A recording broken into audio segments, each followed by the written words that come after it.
SSC JEE exams നമ്മൾ നോക്കുമ്പോൾ ഇതിൽ ഏതൊക്കെ ടോപ്പിക്കിന് നമ്മൾ ഇമ്പോർട്ടൻസ് കൊടുക്കണം എന്നൊരു ഐഡിയ ഞാൻ ഇപ്പൊ പറഞ്ഞു തരാം. ഓക്കെ, ഇപ്പൊ നമ്മൾ നോക്കുന്ന സമയത്ത് നമ്മൾ ടോപ്പിക്സിന് വെർബൽ റീസണിംഗ് എന്നും നോൺ വെർബൽ റീസണിംഗ് എന്നും രണ്ടായിരം ക്ലാസ് ചെയ്യും. അതിനകത്ത് വെർബൽ റീസണിങ്ങിനകത്ത് പെടുന്ന അല്ലെങ്കിൽ വരുന്ന ഒരു ഏരിയ ആണ് ഇത്രയും ടോപ്പിക്കുകൾ.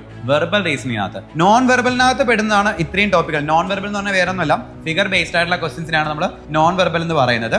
അപ്പൊ ഈ നോൺ വെർബലിന്റെ ആയിട്ട് വരുന്ന ക്വസ്റ്റ്യൻസും അല്ലെങ്കിൽ ടോപ്പിക്കുകൾ ഏതൊക്കെയാണെന്നും വെർബലിന്റെ പാർട്ടായിട്ട് വരുന്ന ക്വസ്റ്റ്യൻസ് ഏതൊക്കെയാണെന്നും നമുക്കൊരു ഐഡിയ കൃത്യമായിട്ട് ഉണ്ടാവണം. ഇത് മൊത്തം നിങ്ങൾ നോക്കുകയാണെങ്കിൽ ഇതിനകത്ത് ഇപ്പോൾ ഇതെല്ലാ എക്സാമുകളിലും എല്ലാ കോമ്പറ്റേറ്റീവ് എക്സാമിലും വരുന്ന മെയിൻ ആയിട്ടുള്ള ടോപ്പിക്കുകളാണ്. നമ്മുടെ SSC JEE എക്സാമിൽ 50 ക്വസ്റ്റ്യൻസ് ചോദിക്കുമ്പോൾ പല ടോപ്പിക്കുകളിൽ നിന്നും 2 മാർക്കിനും 3 മാർക്കിനും വെയിറ്റേജ് കൊടുത്ത് ചോദിക്കുന്നുണ്ട്. ഡയറക്ഷൻ എന്ന് പറയുന്ന ടോപ്പിക്കിൽ നിന്ന് 2 ക്വസ്റ്റ്യൻ ചോദിക്കുന്നുണ്ട്. ബ്ലഡ് റിലേഷൻ നിങ്ങൾ നോക്കുമ്പോൾ 1 മുതൽ 2 ക്വസ്റ്റ്യൻ. പിന്നെ വരുന്ന ഒരു ടോപ്പിക്കാണ് coding, decoding, analogy, series, emote. ഇത്രയും ടോപ്പിക്കുകൾ നിങ്ങൾ വളരെ ഇമ്പോർട്ടന്റ് ആയിട്ട് ശ്രദ്ധിക്കുക കേട്ടോ. ഇത്രയും ടോപ്പിക്കുകൾ SSC എക്സാമുകളിൽ വളരെ ഇമ്പോർട്ടന്റ് ആയിട്ട് നമുക്ക് കൂടുതൽ വെയിറ്റേജ് കൊടുത്ത് ചോദിക്കുന്ന ഒരു 5 ടോപ്പിക്കുകളാണ് നിങ്ങൾ കാണുന്നത്. ഈ ടോപ്പിക്കുകളിൽ നിന്ന് മാത്രം നമുക്ക് 10 to 12 മാർക്കിന്റെ ക്വസ്റ്റ്യൻസ് നമുക്ക് വരുന്നുണ്ട്. പിന്നെ സിലോജിസം നമുക്ക് എല്ലാ ഷിഫ്റ്റിലും 1 മാർക്കിന്റെ ക്വസ്റ്റ്യൻ ആയിട്ട് സിലോജിസം ചോദിക്കുന്നുണ്ട്. ആൽഫബറ്റ് എസ് എന്ന് പറയുന്ന ടോപ്പിക്കിൽ നിന്നും 1 to 2 മാർക്കിന്റെ ക്വസ്റ്റ്യൻ നമുക്ക് എക്സാമിന് ചോദിച്ചിട്ടുണ്ട്. റാങ്കിങ് ആൻഡ് ഓർഡറിംഗിൽ ഞാൻ നോക്കുമ്പോൾ ഓർഡറിംഗ് ആണ് കൂടുതൽ ഇമ്പോർട്ടൻസ് കൊടുത്ത് ചോദിച്ചിരിക്കുന്നത്.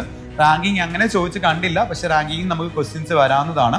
സീറ്റിംഗ് അറേഞ്ച്മെന്റ് ക്വസ്റ്റ്യൻ നമുക്ക് ഉറപ്പായിട്ടും ഒരു 2 to 3 ക്വസ്റ്റ്യൻ നമുക്ക് വരാനുള്ള ചാൻസ് കൂടുതലാണ്. കഴിഞ്ഞ വർഷത്തെ എക്സാംസ് നമ്മൾ നോക്കുമ്പോൾ 2 ക്വസ്റ്റ്യൻ എന്തായാലും ചോദിച്ചിട്ടുണ്ട്.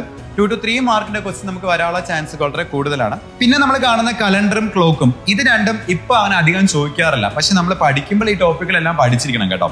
പിന്നെ സ്റ്റേറ്റ്മെന്റ്സ്, ഞാൻ ഈ ഒരു ടോപ്പിക്കിന് വളരെ ഇമ്പോർട്ടന്റ് ആയിട്ട് നമ്മൾ ഇതിനെ പറയുന്ന ക്രിട്ടിക്കൽ റീസണിംഗ് എന്നാണ് പറയുന്നത് കേട്ടോ. ക്രിട്ടിക്കൽ റീസണിംഗ് എന്ന് പറയുന്നൊരു ഏരിയ ആണ്. കുറച്ച് വളരെ എന്താ പറയുക, കുറച്ച് ഇമ്പോർട്ടൻസ് നമ്മൾ ഇപ്പോഴത്തെ സമയത്ത് നമ്മൾ കൊടുക്കേണ്ട ഒരു ടോപ്പിക്കാണ് ക്രിട്ടിക്കൽ റീസണിംഗ്. കാരണം എന്ന് വെച്ച് കഴിഞ്ഞാൽ നമ്മുടെ നമ്മളിപ്പോൾ വെണ്ടർ ചേഞ്ചും കാര്യങ്ങളൊക്കെ വന്നതൊക്കെ നിങ്ങൾ അറിഞ്ഞിട്ടുണ്ടായിരിക്കും. SSC എക്സാമിൽ വെണ്ടർ ചേഞ്ച് വന്നിട്ടുണ്ടായിരുന്നു. അപ്പോൾ അതിന് വെണ്ടർ ചേഞ്ച് വന്നപ്പോഴത്തേക്കും നമുക്ക് ഇപ്രാവശ്യം ഒരു എക്സാം നടന്നിട്ടുണ്ടായിരുന്നു അല്ലെ. സെലക്ഷൻ പോസ്റ്റിന്റെ എക്സാം ആണ് നടന്നിട്ടുണ്ടായിരുന്നത്. അപ്പോൾ ആ സെലക്ഷൻ പോസ്റ്റിന്റെ എക്സാംസ് നമ്മൾ നോക്കുന്ന സമയത്ത് അതിൽ കൂടുതലും സ്റ്റേറ്റ്മെന്റ്സ് ടൈപ്പ് ക്വസ്റ്റ്യൻസ് ഇപ്രാവശ്യം ഒരു ഇമ്പോർട്ടൻസ് കൊടുത്ത് ചോദിച്ചിട്ടുണ്ട്. സ്റ്റേറ്റ്മെന്റ്സ് ടൈപ്പ് ക്വസ്റ്റ്യൻ അല്ലാണ്ട് നമുക്ക് ചോദിക്കാറുണ്ട്, പക്ഷേ ഇപ്രാവശ്യത്തെ ക്വസ്റ്റ്യൻസിനകത്തെല്ലാം സ്റ്റേറ്റ്മെന്റ്സിന്റെ കൺസെപ്റ്റ് ഓഫ് ക്വസ്റ്റ്യൻസ് ഈ വർഷത്തെ എക്സാംസിന് ചോദിച്ചിട്ടുണ്ട്. അപ്പൊ നമ്മൾ ആ ഒരു ടോപ്പിക്കിന് നമുക്ക് എന്ത് ചെയ്യണം, ഇവിടെ ഇമ്പോർട്ടൻസ് കൊടുത്ത് തന്നെ നമ്മൾ പഠിക്കണം.